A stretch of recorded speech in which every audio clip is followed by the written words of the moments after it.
سلام رفقا، وقتتون بخیر. خیلی دلم براتون تنگ شد. خیلی وقته.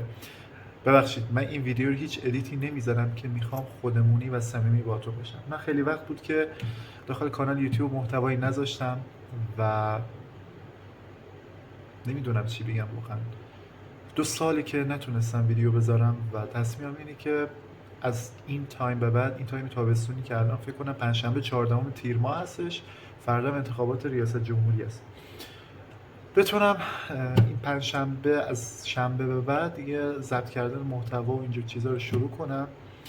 و خیلی دلم براتون تنگ شده بود، قرار محتوای خوبی براتون بسازم تا در حد توانم. امیدوارم همراهی کنید و خیلی دلم براتون تنگ شده بود. ویدیوهای 2 سال پیشم رو دارم نگاه میکنم، اینقدر بهشون میخندم که حد نداره واقعا. اینقدر مسخره بود. آدم بزرگتر میشه به گذشتهش چقدر خوب میخنده. من به 2 سال پیشم میخندم. امیدوارم که شما هم قطعا 2 سال آینده به 2 سال پیشتون، یعنی الانتون، بخندین و خیلی دوستتون دارم. عشق منید، عزیز دلی. خدا نگهدار.